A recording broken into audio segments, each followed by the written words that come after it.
All right, welcome for our second match of week 2 here, MH3. Dirk is back with me again. We got Kevin I, who's a pretty regular player in our future matches here. He's played in about 10 of them now against Joaquin, who we saw last week with a very impressive deck. Hopefully, we'll get to see the good parts of it again. What's he working with there? Joaquin has, well, 2 lands, but also he's showing us his Devourer of Ooh. Destiny to really stack the deck and make sure he's getting all the fixing he wants. At least, unless he is, well, he's just going to pick up one of the cards, putting it at the top, putting the rest at the bottom. Oh, so, yeah. Other than that, Yeah. oh my, we are looking at utter insignificance, Island Forest, and a Fanatic of Ronas. Okay. So from last week, I remember his deck had a Fury, a Kozilek. He's got a lot of big stuff, and it's showing in his record. I believe I saw he was 5-1 earlier today. Mm-hmm. Just to make a quick run through, the rest of his hand is an Eldrazi Repurposer, Path of Annihilation, Sowing Microspawn. He chose a forest, and he is going to also has Kozilek in his starting hand. Yeah, okay. So he's on a mission here with his Path of Annihilation. That's for sure. A bit of a risky keep here for Kevin. He has 2 forests, 2 swamp, and a Nyxborn Hydra, but the other 2 cards in his starting hand were white. Nyxborn Unicorn and Thraben Charm. So good cards, but can't cast them. And since then, he's drawn an Inspired Inventor, which is another white card, and a Gift of the Viper here. So a bit of a risky keep, especially on the play.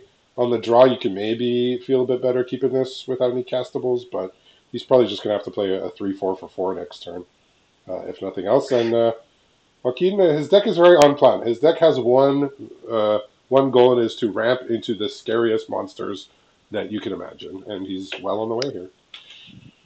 Joaquin made the responsible choice by picking the land. Greedier people, not me, of course, though. Yeah, definitely me. Would have also eyed with the Fanatic of Ronas just because it is kind of a sick card. And right now, he is going to resolve the Microspawn, including the kicker. Brutal. Oh, yes. Starting to play Ponza and just wondering it would be a shame if something destroyed this beautiful forest. Yeah, so in the Arena Open on Saturday, Matthias in his sealed pool had 4 copies of this rare in his sealed deck, Oh, and geez. they just like the first one you often cast without the kicker, but then it just enables the next one and the next. It was a Mm-hmm.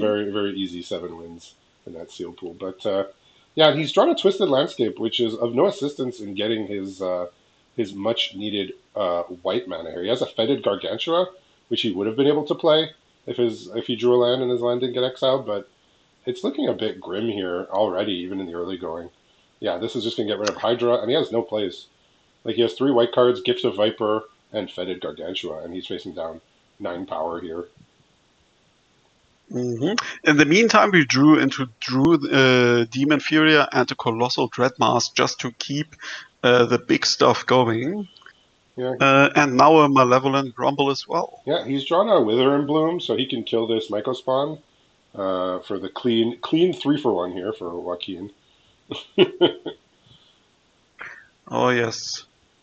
The one thing that surprised me was Joaquin choosing not to get an island for himself, so Okay. he's not able to cast Demon Furia, but he's able to just crank out big stuff until we yell stop. Yeah, I mean, And as long and interesting as our games were in the first round, this game was on the opposite end, unfortunately, which happens from time to time.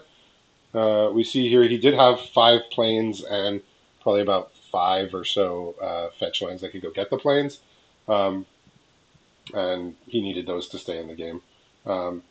It seems like I am he's more white black than he is green, but he does have a lot of all the colors, but he's more white black.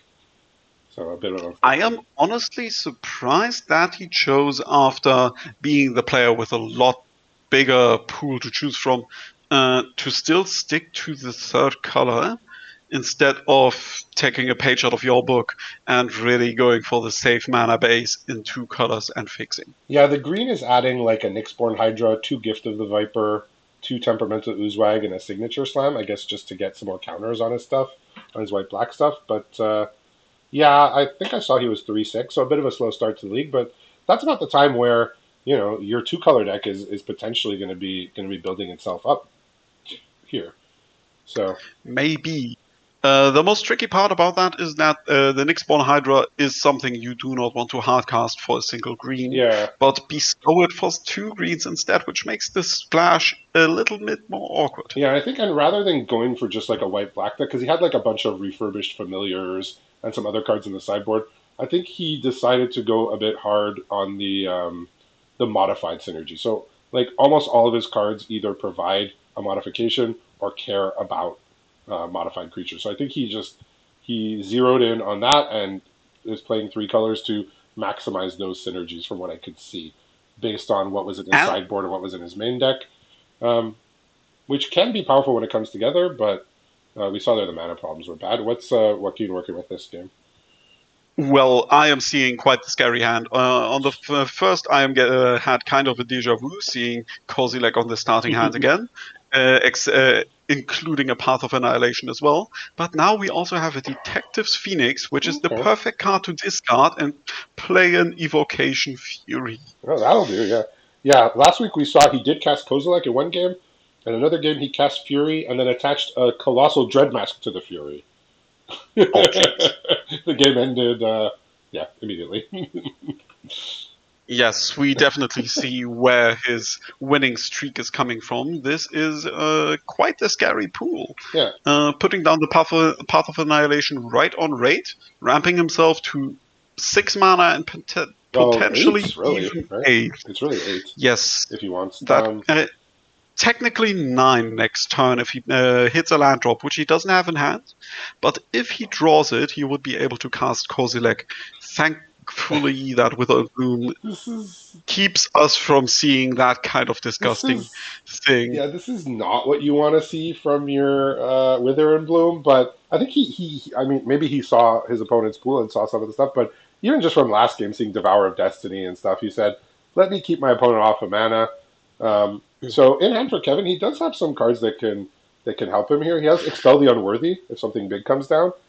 A Plains, and he has We 2 good drew. 5 drops, Fetid Gargantua and the Void Storm Angel, Mhm. which is that uncommon that plays around with energy. So some nice Oh, 5 drops. So maybe yes, those can I'm a push big him. fan of that angel, Yeah. and both the angel and the Oh, drinker that we have right now are enablers for his Sorin Markov in his pool. If he's oh able to boy. resolve Sorin and attack with both lifelinkers, it would be great. But But Nandu oh my is god, just the kind of rares in this ruining that. man's pool. I mean, do not be surprised if you see him in the late weeks, high up in the standings, as long as his mana comes together. I mean, look at this.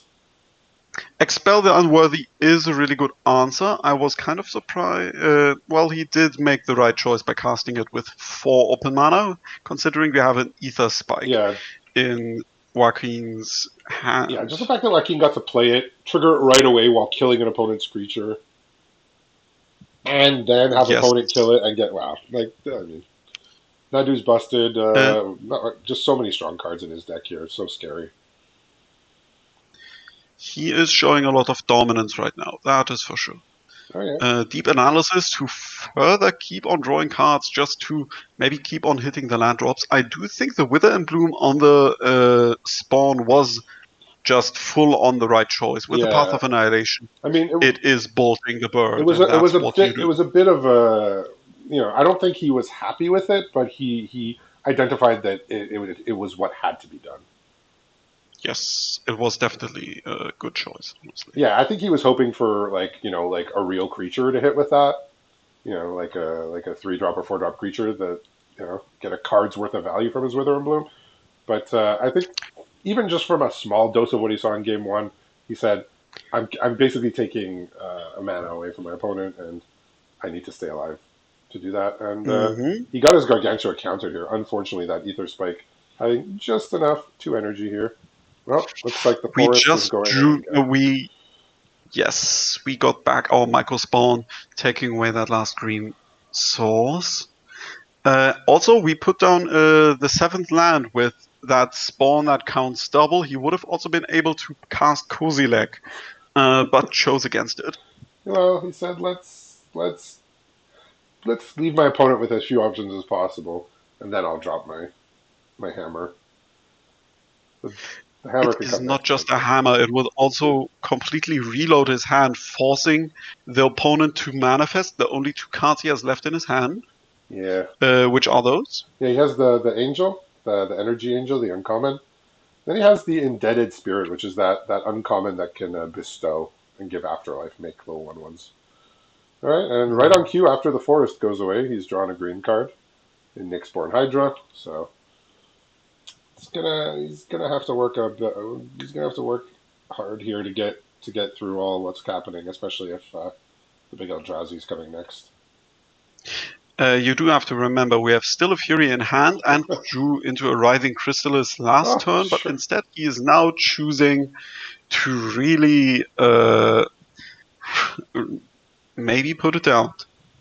Yes, Yeah, I we see mean, he's adding 19 power to the board, right? So, and drawing 4 cards and forcing manifests.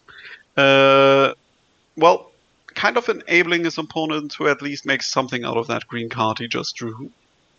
But yeah. drawing 2 cards yourself is worth it. I mean, look, 9 mana is a lot for limited, but this is worth getting to 9 mana for. This is worth bending your deck building to to be able to cast. Like once you get to 10 and up mana, it's like becomes like the difference between 9 and 10 mana is not one turn, right? It's like it's a lot. Um, But I would usually agree, but in Modern Horizons yeah, 3, you at can. this point, I am not convinced 9 mana is that big of a deal, especially if you have 2 Paths of Annihilation in your card pool. Yeah, I mean, look, Kevin can keep casting spells here, but it's kind of all of these cards are gonna end up not being able to manage with what's going on over there. With Kozilek pumping things, with all the cards in hand. I mean, yeah, he can. There's still hope. Yeah, If he's able to find one hard removal piece taking out Kozilek, at least he's going to stabilize on the ground. Of course, he is standing there with an empty hand hmm against 5, which I can see right now is kind of a lot of gas is still left. yeah, and the Fury can come and wipe out 2 creatures. Like it's a nasty, it's a nasty. Like I said, we were impressed last week, and I think we're even more impressed this week. Like I said, if you can get the mana to work and get the ramp in every opening hand, we saw both games he ramped in his opening hand pretty hard. It's going to be hard to lose with this deck if it can execute the game plan. And we're seeing today he is executing. Yes, he definitely drew 2 fantastic starting hands. Uh, Pretty much all he could have wished for. The worst part that can happen to him is getting stuck on not enough lands. We are now resolving that Yeah, fury. just wipe He's out. going to be able to. Yeah, Yeah, I just said let me take out the angel. And yeah, Kevin, he's being a good sport about all this, but I think he's realizing this game is unlikely to last too much longer. Like, I don't think he has a board wipe in his pool. Even if he did, like, Joaquin still has 4 cards in hand and a card draw in his graveyard. So, you know, quick one here. Unfortunate for Kevin, but Joaquin continues his impressive streak. So, congratulations to him on the win. And we'll be back a little bit later with our final match of the evening.